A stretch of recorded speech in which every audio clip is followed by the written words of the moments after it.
तो आज अपन राजस्थान के भौतिक विस्तार के बारे में पढ़ेंगे।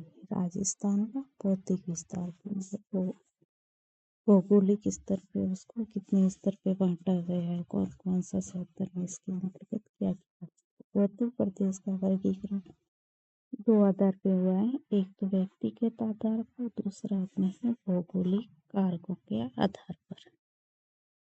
व्यक्तिगत आधार पर वर्गीकरण प्रोफेसर वी.सी. मिश्रा के अनुसार राजस्थान 7 भौतिक प्रदेशों में बटा। सबसे पहले अपने प्रोफेसर वी.सी. मिश्रा ने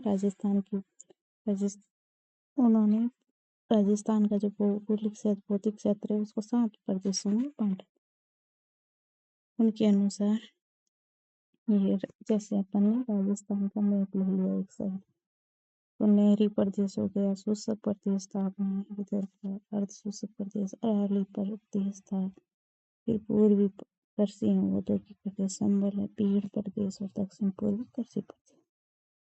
तो पहला हो जाएगा अपने नहरी प्रदेश, दूसरा शुष्क प्रदेश, तीसरा हो गया अर्ध शुष्क प्रदेश, चौथा अरावली प्रदेश, पूर्वी कृषि एवं औद्योगिक प्रदेश संबल एवं बीड़ प्रदेश एवं दक्षिण पूर्वी कृषि प्रदेश।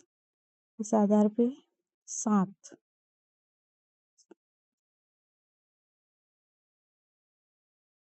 ये 7 भागों में किसने बांटा था? Professor VC. मिश्रा के अनुसार राजस्थान 7 भौतिक प्रदेशों में बटा हुआ था। ठीक है। अब भौगोलिक कारकों के आधार पर वर्गीकरण। भौतिक के आधार पर तो अपन ने देख लिया, अब भौगोलिक कारकों के आधार पर वर्गीकरण है। तो भौगोलिक कारकों का उच्चावच एवं जलवायु के आधार पर राजस्थान को 4 भौगोलिक प्रदेशों में बांटा जा सकता है। उच्चावच मतलब कि ऊंचाई वगैरह हो गया अपने, कौन कौन सी अरावली आ जाएगी, हाड़ौती है, पूर्वी मैदान है और मरुस्थल। ये तो उस अवस के आधार पे तो क्या है, अरावली हो जाएगी, हाड़ौती हो जाएगी, पूर्वी मैदान हो जाएगी। फिर जलवायु के आधार पर हो जाएगा अपने मरुस्थल। नेक्स्ट अपन देखते हैं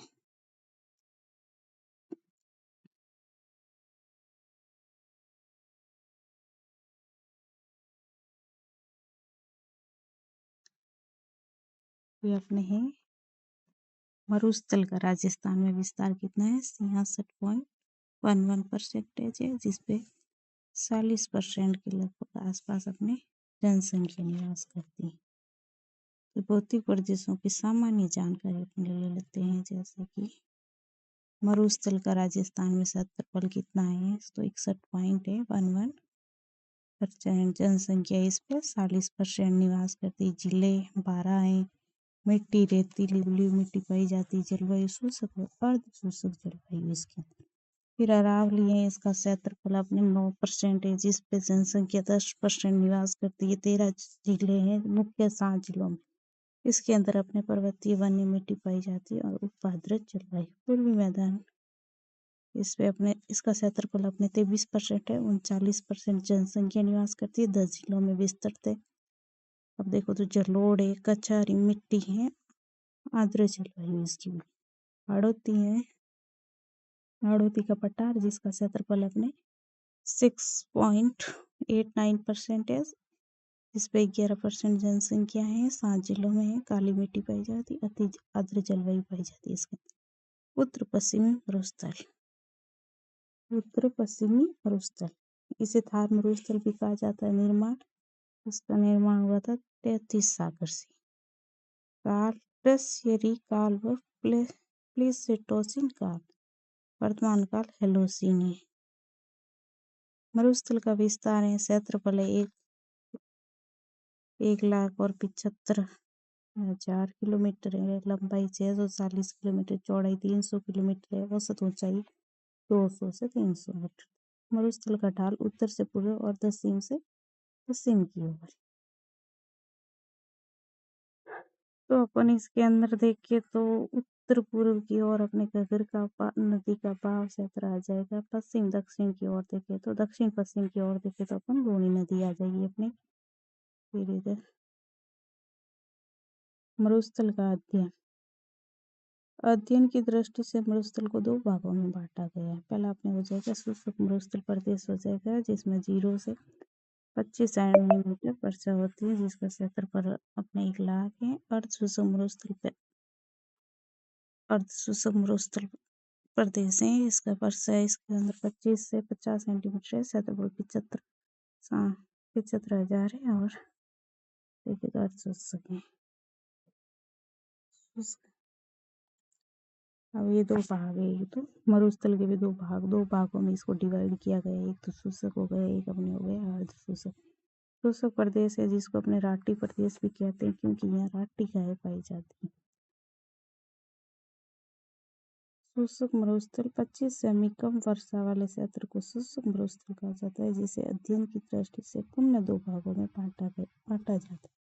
बालू का स्तूप मुक्त प्रदेश 41.5% है और बालू का स्तूप युक्त प्रदेश 58.5% है। तो बालू का स्तूप मुक्त प्रदेश में अपने ऐसा क्षेत्र जहाँ बालू का स्तूप नहीं पाए जाते हैं, क्योंकि यहाँ पथरीला मरुस्थल पाया जाता है, जिसे हम मादा कहते हैं। राजस्थान में मुख्यतः मादा का विस्तार अपने जैसलमेर में अधिक है। पोखरण, रामगढ़ और लोधरावा, जोधपुर, फलोदी और पहाड़ में। बालू का स्तूप युक्त प्रदेश अर्थ है पवन, मिट्टी, निक्षेपण।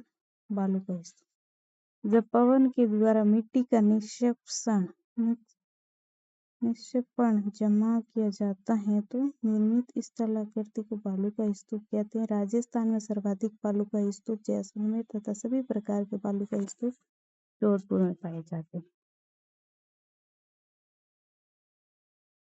बालू का स्तूप के प्रकार होते हैं। मिट्टी के जो ढेर होते हैं उनको अपन क्या बोलते हैं, एक प्रकार से बालू का स्तूप बोला जाता है। तो बरखान है, अनुप्रस्थ बालू का स्तूप है, बालू का स्तूप है, पैराबोलिक के ऊपर सीप है, तारानुमा बालू का स्तूप है, सप्र काफिस बालू का स्तूप है, नेटवर्क बालू का स्तूप है।